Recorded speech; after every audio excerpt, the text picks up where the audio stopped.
Innal hamdalillah nahmaduhu wa nasta'inuhu wa nastaghfiruh wa na'udzu billahi min shururi anfusina wa sayyiati a'malina may yahdihillahu fala mudilla lahu wa may yudlil falan tajida lahu waliya mursyida. Asyhadu an la ilaha illallah wahdahu la syarika lah. Asyhadu anna Muhammadan abduhu wa rasuluh alladzi la nabiyya ba'dah.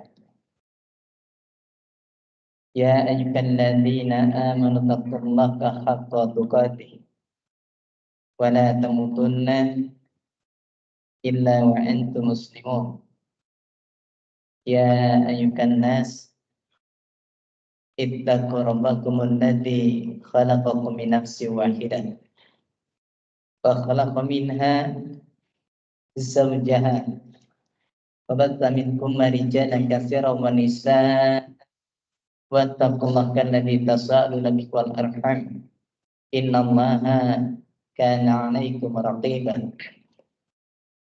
Ya ayyuhalladzina amanu taqullaha wa qulu qawlan sadida yuslih lakum a'malakum wa yaghfir lakum dhunubakum wa may yuti'illaha wa rasulahu faqad faza fawzan 'aziman. Summa ba'd. Alhamdulillah bi ni'matihi tatimmu shalihat. Kita bersyukur Allah Subhanahu wa taala memberikan kita kesempatan sampai pada penghujung bulan Sya'ban. Insyaallah pekan depan insyaallah menghendaki kita akan sampai di bulan Ramadan. Ini adalah salah satu nikmat yang besar yang Allah berikan pada kita untuk menjumpai bulan Ramadan. Bulan yang penuh dengan keberkahan, yang di sana diturunkan padanya Al-Quran. Dan alhamdulillah pembahasan kita pun masih membahas tentang yaitu al-adabu ma'al Qur'anil Karim, yaitu adab terhadap Al-Quran yang mulia.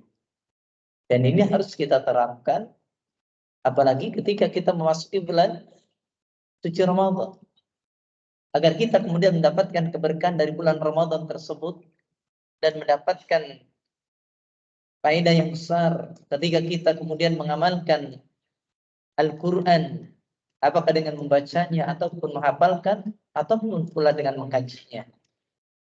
Maka sebagaimana yang telah disampaikan pada pertemuan yang lalu, bahasanya di antara adab kita, etika kita yang benar terhadap Al-Quran yang mulia, yang pertama kemarin sudah disampaikan, kalau tidak salah sampai poin yang ketiga, yaitu hendaknya kita itu disuruh untuk membaca Quran dan juga memahami maknanya, juga beramal dengan apa yang dikandung di dalam Al-Quran tersebut. Ya, itu sebagaimana yang disampaikan pada pertemuan yang lalu. Kemudian kita juga dianjurkan di dalam membaca Al-Quran itu diperintahkan agar membacanya dengan tartil, mempelajari tentang hukum-hukum dari tajwidnya yang berkaitan dengan mad, dengan idgham, ikhfa, iqlab dan yang lainnya. Dan adapun yang sekarang yang akan kita bahas itu poin yang ketiga, istami' ilaiki sabahan wa masa. Itu maka di antara adab kita terhadap Quran adalah dengan memperdengarkan Al-Quran tersebut di waktu pagi ataupun di waktu sore. Jadi jangan kemudian Quran itu hanya kita baca di waktu tertentu sudah selesai. Usahakan Quran itu sering kita baca. Ya, fafihi syifa'ul qulub. Maka di dalam Quran itu ada obat bagi hati. Itulah sebabnya Quran itu sebenarnya bukan hanya obat bagi hati, Tapi Quran pun bisa juga obat sebagai obat untuk jasad. Bukankah ketika kita ini sakit, ketika kita ini mengalami rasa yang tidak enak pada badan kita, maka kemudian kita dianjurkan untuk meruqyah dengan ayat-ayat Quran. Jadi Quran ini Masya Allah bukan hanya sebagai obat hati, termasuk obat badan. Bagaimana Islam mengajarkan pada kita agar kita meruqyah mandiri, meruqyah badan kita sendiri. Kalau ada yang terasa yang sakit di dalam badan kita, atau kemudian misalkan kita melihat ada gangguan pada keluarga kita, ataupun apa saja, pada prinsipnya Quran itu bisa dijadikan bukan hanya sebagai obat hati, termasuk juga adalah obat badan. Ya, seperti itu. Bahkan dengan membaca Quran, penyakit-penyakit hati akan hilang. Dengan baca Quran, kegelisahan akan hilang. Ala bi dzikrillahi tatmainnul qulub. Ketahuilah dengan membaca Quran, hati-hati menjadi apa? Menjadi tenteram. Orang yang gelisah, orang yang mengalami kegelisahan dan kesedihan di dalam hidupnya, maka perbanyaklah baca Quran. Di dalam Quran ada obatnya. Itulah sebabnya kenapa kita dianjurkan untuk memperbanyak baca Quran dalam segala keadaan. Dalam kondisi kita ini senang atau tidak senang, tetap Quran jangan ditinggalkan. Karena dalam Quran ada obatnya. Warahatul qul minan masyakil dunyawiyah. Bahasanya Quran itu pun merupakan yaitu di antara yang menjadikan sebab yaitu ketenangan, ketentraman pada akal-akal kita, pikiran-pikiran kita di dalam menghadapi problematika dunia. Banyak masalah, baca Quran. Ketika kita lagi pusing, baca Quran. Ambil air wudhu, sholat dan 2 rakaat, setelah itu kemudian ambil Quran, baca Quran. Bacalah Quran, kemudian carilah masalah kita, solusinya, jalan keluarnya di dalam Quran. Dengan banyak membaca Quran, insya Allah, Allah akan berikan jalan keluarnya. Makanya ketika kita ini kemudian datang, misalkan bulan Ramadan nanti, karena kita tahu bahasanya bulan Ramadan adalah bulannya Al-Quran. Bahkan kita tahu bahasanya Quran diturunkan di bulan Ramadan. Inna anzalnahu fi lailatul qadar. Sungguhnya kami telah menurunkan Al-Quran itu di malam kemuliaan. Dan kita mengetahui malam kemuliaan itu adalah malam yang terdapat di bulan Ramadan. Yang kita kenal dengan Lailatul Qadar. Adanya di bulan Ramadan. Malam kemuliaan itu yang disebut dengan Lailatul Qadar, itu adanya di bulan Ramadan dan Quran turun di malam kemuliaan tersebut. Maka ketika datang bulan Ramadan, perbanyak baca Quran. Mulai fokus dengan Al-Quran. Baca sebanyak-banyaknya, kemudian juga setelah itu pahami maknanya, silakan kaji pula tentang tafsirnya. Setelah itu kemudian dilanjutkan pula dengan cara apa mengamalkan apa yang terkandung di dalam Al-Quran tersebut. Insya Allah kita akan mendapatkan banyak keberkahan. Lalu kemudian di sini pun dikatakan pula bahasanya Quran itu dikatakan para Rasulullah SAW karena yuhibbu an yasma'ahu min ghairihi, dan adalah Rasulullah SAW itu suka untuk mendengarkan Quran dari orang lain. Jadi terkadang Rasulullah SAW itu meminta sahabat untuk membacakan Al-Quran dan beliau mendengarkan. Kalau sekarang kita gampang ada murotal, banyak kan? Kita pengen model apapun murotal, silakan setel saja. Pagi, sore setel. Dimanapun kita berada setel. Tapi ingat, di setelnya Quran bukan untuk diabaikan.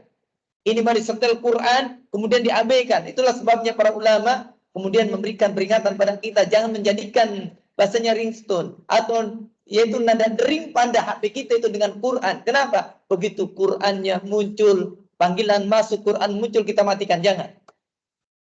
Tapi begitu mendengarkan Quran, dengarkan. Rasul suka kalau dibacakan Quran, dengarkan. Jangan disampaikan Quran kemudian kita mengabaikan Quran tersebut, jangan. Ya. Jadi kalau kemudian kita ini mendengarkan murotal, entah di mobil, entah di rumah, ya jangan kemudian diabaikan. Murotalnya disetel, kitanya kemudian nonton TV, itu ya jangan, ikhwan. Ya, TV-nya simpan saja sudah. Dengarkan saja murotal. Tinggalkan kesibukan yang lainnya. Ya. Kalau kita sambil nyetir mendengarkan murotal, tidak masalah ya, silakan. Antum nyetir silakan, tapi juga dengarkan Qur'annya, dengarkan murotalnya. Bukan hanya sekedar teman kita di waktu perjalanan, tapi juga sambil kita mentadaburi apa yang disampaikan oleh qari yang membaca Al-Quran tersebut. Ini yang akan mendatangkan kebaikan buat kita. Lalu kemudian dikatakan wa kana ya'muru bitahsinis shaut. Bahasanya Rasulullah SAW, beliau memerintahkan untuk membaguskan suara. Kata beliau, di dalam hadis yang sahih riwayat Muslim, Rasul mengatakan zayyinul Qur'ana bi aswatikum, yaitu kata beliau, hiasi Al-Qur'an kan itu dengan suara-suara kalian. Silahkan baca Quran yang dengan suara yang enak. Walaupun tidak setiap kita kadang sanggup enak ya. Masya Allah. Makanya paling enak dengerin orang lain yang baca Quran. Kalau kita makan suaranya Masya Allah Pak. Ya serak-serak. Bukan serak-serak basah kayaknya. Serak-serak kayaknya. Ya, begitu kita baca sendiri, kita kaget sendiri. Kenapa? Kurang enak kalau kita. Enak dengan dengarkan orang lain Masya Allah. Dengarkan. Rasul memerintahkan kita membaguskan suara. Silakan baguskan membaca kita. Silakan. Mau nada apa silakan. Yang penting tidak keluar dari kaidah-kaidah tajwidnya. Jangan sampai kemudian membaguskan suara, kemudian setelah itu menabrak panjang dan pendeknya. Menabrak aturan-aturan tajwidnya. Jangan. Kalau Anda membaguskan suara, silakan. Selama tidak melanggar aturan-aturan tajwid. Berbagus, silakan. Kita dianugerahi oleh Allah Subhanahu wa taala suara. Bagi yang bisa untuk membaguskan suara, Masya Allah, itu adalah anugerah dari Allah Subhanahu wa taala. Karena tidak setiap kita mampu bersuara dengan indah. Ya, Anda ingat dahulu itu ada sebuah sebuah koran itu dulu waktu belum zamannya HP. Itu mengulas tentang ternyata ada yang tadinya qori malah larinya jadi apa? Jadi penyanyi. Kan sayang kan? Ya, asalnya qori malah jadi penyanyi. Suara yang bagus dari qorinya tersebut ternyata dia gunakan untuk nyanyi. Harus jadi balik. Misalkan seorang penyanyi kemudian dia memiliki suara yang bagus, kemudian dia hijrah menjadi orang yang kemudian rajin membaca Quran. Indahnya suaranya itu untuk kebaikan, bukan untuk keburukan. Nah ini. Jadi harusnya begitu. Digunakan suara yang indah itu untuk membaca Al-Quran. Itu poin yang ketiga. Jadi perdengarkan Quran tersebut, yaitu di waktu pagi, di waktu petang, hiasi rumah kita dengan suara Al-Quran. Kalau kita kemudian tidak membaca sendiri, kita mungkin membaca hanya berapa, mungkin kita satu hari 1 juz atau 2 juz, kemudian kan waktunya masih panjang. Mungkin kita pengen setiap waktu kita ini rumahnya penuh dengan lantunan ayat suci Al-Quran, maka setelah murotal. Penuhi rumah kita itu dengan ayat-ayat Allah, maka inilah yang terbaik. Lalu kemudian yang keempat, al-afdal adabut takallum wa tasma'il Quran. Yang paling utama adalah tidak berbicara waktu mendengarkan Al-Quran. Al-Quran dibaca, jangan ngobrol. Al-Quran sedang diperdengarkan, kita jangan kemudian sibuk dengan teman kita, ngerupi, jangan. Jadi kalau ada yang sedang membaca Quran, maka kita tidak boleh bicara. Ya, yang paling utama tidak boleh bicara. Ini sebagaimana berdasarkan firman Allah Subhanahu wa taala di dalam surah Al-A'raf pada ayat yang ke-204. Allah Subhanahu wa taala mengatakan di dalam firman-Nya, wa idza quri'al Qur'an, dan apabila dibacakan Al-Qur'an fastami'u lahu, maka dengarkan oleh kalian Quran tersebut. Wa ansitu, dan diamlah kalian la'allakum turhamun, mudah-mudahan kalian diberikan rahmat. Dibacakan Quran, diam. Dibacakan Quran, maka dengarkan. Jangan kemudian dibacakan Quran, kita malah bercanda. Dibacakan Quran, kita kemudian malah sibuk dengan obrolan kita. Jangan. Timbul mungkin pertanyaan, apakah ini hanya berlaku ketika orang itu sengaja membaca Quran, ataukah ketika dalam ceramah, dalam khutbah itu bagaimana kira-kira? Kan begitu kan? Ketika orang itu kemudian mendengarkan, apalagi sebentar lagi nih, masuk bulan Ramadan kan banyak orang yang baca Quran kan? Ya, membaca Quran, apalagi ketika waktu itikaf. Kadang kita ini ya sangat disayangkan ada orang membaca Quran itikaf, kemudian sebelahnya malah ngobrol. Jangan itu. Kalau mau ngobrol, minggir. Agak jauh. Kan itikaf memang kita tidak selamanya mungkin sibuk dengan ibadah. Kalau sanggup, alhamdulillah. Kalau nggak sanggup, terkadang kita ini butuh rehat dulu. Ngobrol sebentar. Maka jauhkanlah diri kita yang lagi ngobrol dengan orang-orang yang sedang ibadah. Ini bang yang satu sedang sholat, kita ngobrol dengan teman kita, kedengeran. Dan ini mengganggu orang yang sholat. Orang lain sedang baca Quran, kita ngobrol, suaranya kencang. Ini pun juga mengganggu orang yang sedang baca Quran.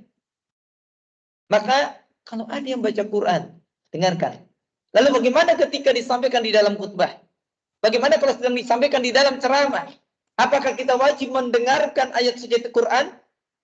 Ketika Quran itu sedang diterangkan, apakah kita mendengarkan? Ataukah kemudian kita boleh tidak mendengarkan? Bagaimana jika terjadi seperti itu? Maka dikatakan yajibul insat inda sama'i fil khutbah wa salatil jum'ah. Maka demikian pula wajib untuk diam tatkala mendengarkan Quran tersebut dibaca di saat apa? Yaitu di saat khutbah dan di saat sholat Jumat. Sholat Jumat ya dengarkan. Ini di waktu sholat Jumat ya. Khotibnya lagi naik mimbar ceramah, kemudian kita malah ngobrol dengan yang lain. Ya, kalau kemudian timbul pertanyaan, kira-kira mana yang lebih baik, ngobrol apa ngantuk? Ya, kira-kira mana yang lebih baik antara ngobrol dengan ngantuk? Kalau untuk ngantuk, maka segera berwudu. Kalau untuk ngobrol, segeralah beristighfar kepada Allah Subhanahu wa Ta'ala. Nago, ya, Jumat kita. Lalu kemudian yang kelima. Di antara adab yang harus kita punyai ketika kita ini membaca Al-Quran atau adab kita terhadap Quran adalah ihdari tadkhin la siyama inda qiraati. Yaitu ya hati-hati kalian dari merokok, yaitu terutama saat membaca Al-Quran. Ini sering ya, banyak sekali kan orang untuk mau baca Quran yang rokok dulu ya. Jangan ikhwah. Ketika antum mau baca Quran, jangan merokok. Kok kita nggak baca Quran aja jangan merokok kok, apalagi ketika kita sedang mau membaca Quran ngerokok. Ini banyak terjadi. Ya. Jadi kita ada lihat seorang qori ya, misalkan mau ngisi, misalkan ya mau acara akad nikah, dan ada yang baca Quran, ternyata sebelum dia baca ngerokok dulu. Nah ini kan anjing ikhwan, satu yang mengherankan. Anda baca Quran. Orang baca Quran itu sunnahnya adalah bersiwak diantaranya kan. Disunahkan kita bersiwak ketika mau membaca Quran. Adilah tuh saya Abdullah bin Badawi Al-Khalafi dalam kitabnya Al-Wajiz. Di Sunnah wal Kitab bin Ajiz. Di antara sunnah-sunnah baca Quran adalah diantaranya adalah bersiwak. Maka di sana kita mengetahui bahasanya hendaknya ketika kita membaca Quran dianjurkan mulut kita dalam kondisi sudah bersiwak. Kita mau tidur, mau sholat saja, sholat malam, bahkan hendaknya kita bersiwak. Kenapa? Ketika kita melantunkan ayat suci Al-Quran, maka malaikat mendekat mulutnya kepada kita. Nah kalau kemudian mulut kita bau jigong, ikhwan, gimana coba? Bau jigong? Ya, bau apa itu? Bukan pete. Apa ya? Ya gitulah apa bahasa Indonesianya. Saya tidak tahu bahasa Indonesianya apa. Eces. Ya sudah begitulah pokoknya sih. Ya, mulut yang tidak enak. Kemudian kita membaca Quran, ya, maka ini adab kita kurang. Cobalah untuk bersiwak terlebih dahulu. Ya makanya kenapa kita disuruh untuk berwudu, minimalkan menghilangkan bau kan? Menghilangkan bau, kita berwudu untuk menghilangkan bau. Syukur-syukur kita bersiwak. Jadi seperti itu. Ya. Kemudian wakadali keasliah, bahwa tashwis. Begitu pula dengan teriak, ya, dengan membuat kegaduhan itu mengganggu, ikhwah. Ya, mengganggu. Bahkan kadang unik bin ajaib. Terkadang di masjid pun ada yang pengajian sambil ngerokok. Ada ya? Ngaji sambil ngerokok ada ya? Iya. Ngerokok, asbaknya di mana-mana. Masjid itu Pak untuk diwangikan, bukan untuk dibau. Ya. Jangan ada. Makanya Anda setuju sekali kalau setiap masjid dicantumkan dilarang rokok. Kenapa? Masjid itu untuk diwangikan, bukan untuk dibaui. Ini mah terkadang kita lihat ya orang sempat yang ngerokok. Orang mau sholat aja, kita dilarang makan bawang merah dan bawang putih. Datang ke masjid, ya itu dilarang untuk memakan bawang merah, bawang putih. Kenapa mengganggu? Mengganggu malaikat. Itu bawang merah, bawang putih bisa hilang dengan sikat gigi. Bagaimana dengan merokok? Hilang dengan sikat gigi? Hilang. Asapnya, baunya masih nempel. Apalagi menurut kesehatan sudah jelas, dokter juga sepakat lah. Anda kira semua sepakat bahwasanya rokok itu merusak. Rokok itu memadorotkan. Maka sudah tinggalkan. Suatu yang madorot ditinggalkan. Terlepas daripada antum kemudian meributkan tentang apakah hukumnya wajib atau maaf, apakah haram atau makruh, terserahlah. Ya, itu yang penting itu madorotkan. Dan Rasul mengatakan la darara wala dirara. Janganlah madorotkan diri sendiri dan jangan madorotkan orang lain. Seperti itu. Maka di sini pun maka kita tidak boleh merokok, terutama ketika membaca Quran atau membuat keributan, berisik, teriak-teriak, tidak boleh. Karena apa? Itu mengganggu. Sedangkan Quran adalah kalamullah. Quran adalah firman Allah Subhanahu wa taala. Ini adalah perkara yang besar, ini adalah perkara yang agung. Turunnya Al-Quran, dibacakannya Quran, ini adalah perkara yang agung, luar biasa. Kemudian yang keenam, ihtaki bilaiki fi jami'i umuri. Yaitu kemudian berhukumlah kepada Quran bi jami'i umuri. Itu pada seluruh umuri, yaitu segala urusan-urusan engkau. Semua urusan kita kembalikan pada Quran. Berhukumlah dengan Quran. Silakan. Apapun masalah kita, apapun urusan kita, maka berhukumlah dengan Quran. Maka dikatakan warullah bihukmih, bahasanya ridholah dengan hukum Quran. Sama saja hukmun laka au alaika, apakah hukum itu yaitu enak buat Anda ataupun tidak enak. Ya, mungkin Anda merasa wah hukum ini tidak memihak saya nih. Hukum ini kayaknya nggak enak buat saya. Mau itu Anda sepakat atau tidak sepakat, Anda setuju atau tidak setuju, apakah itu kemudian ya hukum itu sesuatu yang Anda senangi atau tidak, maka tetaplah berhukum dengan hukum Al-Quran. Karena dalam Quran itu ada kebaikan. Jangan kemudian kalau wah ini enak nih, saya ambil. Wah ini tidak enak, saya buang. Kan gitu kan? Karena kita ini begitu memilih-milih, mencari-cari mana yang enak buat kita, kita ambil, yang tidak enak kita tinggalkan. Ini tidak boleh seperti itu. Ada masalah apa saja kembalikan pada Quran. Insya Allah beres. Ya, apa saja kembalikan pada Quran. Lalu kemudian li'annahu yaqulul haqq, karena sungguhnya Al-Quran itu berbicara tentang al-haq, bicara dengan kebenaran. Wa yahkumu bil adil, dan Quran itu menghukumi dengan adil. Quran menghukumi dengan adil. Quran itu tidak berat sebelah. Kalau kita datang pada manusia, kita ada masalah mengadu pada mereka, kita curhat pada mereka, maka manusia itu kadang menimbang masalah kita itu sesuai dengan perasaan kita. Kadang dia cenderung dengan kita, kadang cenderung dengan orang yang bertabrakan dengan kita atau bermasalah dengan kita. Tapi Quran tidak. Quran adil.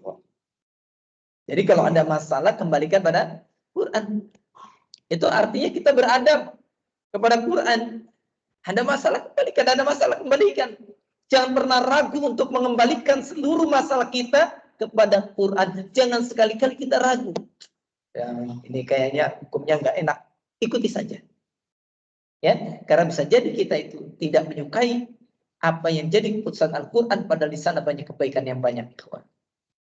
Wa yahdi lillati hiya aqwam, dan Quran itu memberikan petunjuk kepada jalan yang lebih lurus. Dengan menghukumi segala urusan kita dengan Quran, insya Allah hasilnya adalah kemaslahatan. Yakin tidak akan ada penyimpangan, yakin tidak akan ada keburukan. Allah Ta'ala, Allah Subhanahu wa Ta'ala berfirman, sebagaimana diterangkan di dalam surah An-Nisa pada ayat yang ke-65, Allah Subhanahu wa Ta'ala mengatakan, fala wa rabbik, maka sekali-kali tidak demi Rabbmu, la yu'minun, mereka tidak beriman, hatta yuhaqqimuka bima syajara bainakum, sampai mereka itu menjadikan engkau sebagai hakim di antara perkara yang mereka perselisihkan di antara mereka. Kemudian la yajiduna bi anfusihim haraja. Kemudian mereka tidak mendapati fi anfusihim, pada diri mereka harajan. Itu adanya rasa berat. Datang putusan Quran, walaupun mungkin nggak sesuai dengan perasaan kita, nggak sesuai dengan kehendak kita, tidak sesuai dengan apa yang kita inginkan. Tapi kalau itu Quran, terima, jangan ditolak. Ya, walaupun itu memang tidak sesuai dengan apa yang kita inginkan. Mimma qadaina, dengan apa yang telah engkau putuskan, wa yusallimu tasliman, dan mereka benar-benar berserah diri dengan keputusan tersebut. Maka orang-orang yang punya adat terhadap Quran, dia selalu mengembalikan masalah-masalahnya kepada Al-Quran. Lalu kemudian selanjutnya yang ketujuh, yajibu an nahkuma bihi wa naj'al lahu dusturana, bahasanya wajib bagi kita berhukum dengan Quran dan menjadikan Quran itu sebagai pegangan hidup kita. Jadikan pegangan hidup kita. Hatta ya'idalana izzuna wa mazduna, sampai kemudian kemuliaan dan kehormatan kita akan kembali. Islam itu umatnya menjadi mulia jika dia menjadikan Quran itu sebagai dusturnya. Kalau dia menjadikan Quran itu sebagai pegangan hidupnya, niscaya umat Islam itu akan kembali mulia, akan kembali terhormat. Tapi ketika umat Islam itu sudah meninggalkan Quran, sudah tidak mau lagi berpegang dengan Quran, maka tunggulah kehancurannya. Makanya kalau ingin mulia, pegang Quran. Kalau ingin kembali kehormatan kita sebagai umat yang mulia, sebagai umat yang terbaik, pegang Quran. Karena kita adalah sebaik-baik umat. Tapi begitu Quran sudah ditinggalkan, hukum-hukumnya sudah kita abaikan, maka di sana hanya tinggal menghitung hari, hanya tinggal menunggu waktu, bahasanya umat Islam akan menjadi rendah. Ya, alladzi haqqaqa lil ummatil Islam yang mundu nasya'atha, yang Quran tersebut telah mewujudkan pada umat Islam ini adalah kemuliaan dan juga kehormatan sejak perkembangannya, sejak Islam itu ada, sejak Islam itu muncul, maka Islam itu yang menjadikan seorang menjadi mulia, terhormat. Lihat saja bangsa Arab zaman dahulu, di zaman jahiliyah, mereka itu dianggap adalah manusia yang barbar, manusia yang tidak memiliki peradaban, dianggap manusia yang kemudian tidak memiliki kemuliaan. Tapi begitu kemudian Islam datang, Masya Allah, terangkat, menjadi naik. Ternyata orang-orang yang dianggap tadinya terbelakang, orang-orang yang tadinya dianggap orang-orang pinggiran, ternyata menjadi manusia yang mulia. Bagaimana Islam kemudian menguasai banyak wilayah di dunia? Itu terjadi karena apa?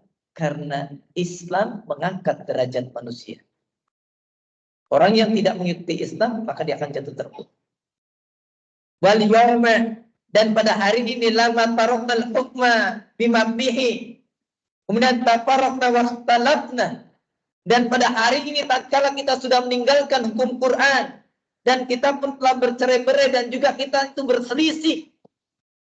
Kita tidak mau bersatu. Kita ini kemudian tidak mau mengikuti Quran. Kita bahkan menyelisih Quran. Maka pada hari ini ahata bina al-bala min kulli janib. Maka kemudian musibah meliputi kita dari segala sisi, segala penjuru. Datang musibah terus saja. Beruntun ikhwan. Gak selesai-selesai. Rasanya hidup ini musibah baik. Bencana baik. Jika itu terjadi khawatir. Jangan-jangan memang karena kita sudah jauh dari Quran. Jadi kalau kita selama ini kemudian misalkan merasa kok hidup kita ini nggak lebih baik seperti kita ini negara kita, misalkan kalau kita merasa negara kita ini kurang baik dan lagi tidak baik-baik saja, maka hendaknya kita sadar berarti itu ada masalahnya, Pak. Kita tidak mengembalikan kita urusan kita dan semua ya tuntunan hidup kita kepada Quran. Makanya pantas kalau kemudian kita menjadi orang-orang yang kemudian tertinggal. Lalu kemudian yang ke-8, uqtun mushaban mughlaqan tamda'u fi jaybika wa taqra'u fi.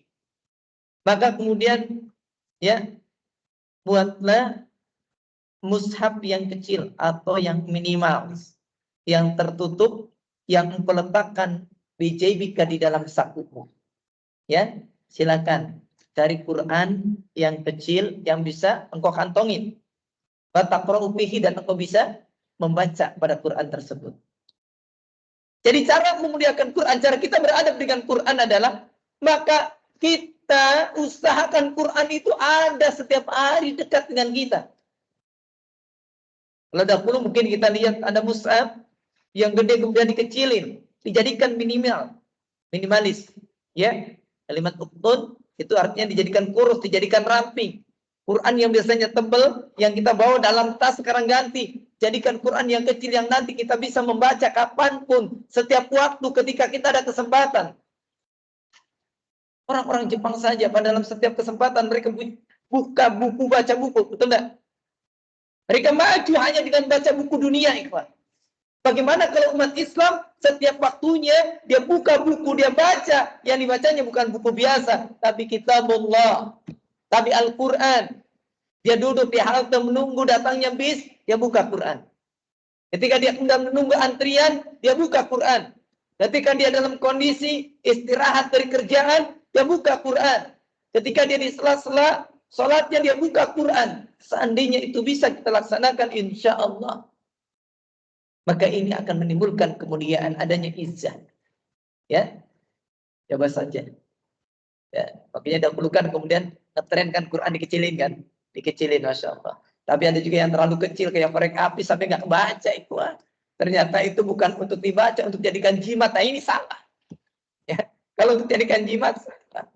Masa Quran segede korek api kemudian nggak bisa dibaca itu. Hurufnya, aduh, sampai pakai lup aja nggak kelihatan. Ini kebayang bagaimana nyetaknya mereka. Mungkin kalau pakai mikroskop baru kelihatan. Nah, ya cukuplah. Kalau sekarang kan kita ada HP kan, gampang masukin aja. Sudah ya kan? Ya dalam Quran ada. Walaupun tentu yang lebih utama bukan dari HP membaca itu, tapi dari apa? Dari mushaf. Bawa mushaf yang kecil, kantongin. Kalau kayak kita ya secara pribadi anak sendiri kalau lihat yang kecil udah mulai puyeng. Ya, makanya kalau HP bisa digedein kan itu. Kalau kemudian mushaf yang kecil, kadang ya kecilan. Ya. Bagi yang antum yang masih yakin, mudah-mudahan kita masih bisa baca lah walaupun mushafnya kecil, tidak apa-apa ikhwan. Bawa yang kecil. Jangan mengandalkan HP. Karena bagaimanapun memang ya susah ya. Kalau kita sudah kecanduan dengan HP susah. HP itu lengket kemana-mana, nempel terus. Nggak pernah lepas dari kita. Lalu kemudian di antara adab kita terhadap Quran yang terakhir yang ke-9. Inna auladaka min hamlil masaqib wa dahablil maqbarah bil mawasim. Liyakrahun nas bil ujrah. Kemudian segala anak-anakmu untuk membawa mushaf-mushaf dan pergi ke kuburan pada waktu musim-musim tertentu. Tujuannya agar mereka membacakan pada manusia kemudian diberikan ujroh, diberikan bayaran. Ya, kalau kita lihat anak kita kemudian sedang baca Quran, bawa Quran, kemudian dia datang ke kuburan untuk baca Quran, biar dibayar. Jangan, larang mereka. Larang mereka, cegah mereka. Jangan biarkan anak-anak kita ini kemudian menjadi orang sewaan membaca Quran di kuburan. Jangan. Ya, jangan. Padalika sagharun bin nafsi, maka demikian itu adalah kerendahan pada jiwa. Kenapa? Wa nau'un minal istijda, karena ini salah satu macam dari pengemisan, ikhwan. Ini ngemis namanya. Kita membacakan Quran, tujuannya apa? Biar dibayar. Datang, kemudian ada orang misalkan datang dia berziarah, setelah itu ya dia sedang menghadap pada kuburan orang tuanya minta dibacakan Quran dan kita membacakan Quran untuk mendapatkan bayaran. Jangan. Jangan. Jangan seperti itu. Jangan lakukan hal seperti itu. Ya. Kemudian wa'awidhum andalika bisyai'in yazbur ma fatahu. Lalu kemudian gantilah mereka dari perkara itu dengan sesuatu yang bisa menambal apa yang luput dari mereka. Jangan kemudian melakukan amalan-amalan seperti itu. Ganti dengan yang lebih baik. Kalau Anda mau baca Quran, silakan baca Quran. Dan jangan minta dibayar dengan sebab Anda membacakan Quran di kuburan tersebut. Bacalah di rumah. Bacalah untuk diri sendiri. Bacalah bahasanya Quran itu kemudian dijadikan sebagai keseharian kita. Ya. Kenapa? Fa'inna hada minal bid'ah. Karena sungguhnya termasuk perbuatan bid'ah. Wal Qur'anu lil ahya la lil amwat. Maka sungguhnya Quran itu untuk orang yang hidup, bukan untuk orang yang mati. Fadilatul Syekh Muhammad bin Jamil Zainu belum menyampaikan seperti itu, ya, dengan mengambil sebuah dalil di dalam surah Yasin ayat yang ke-70.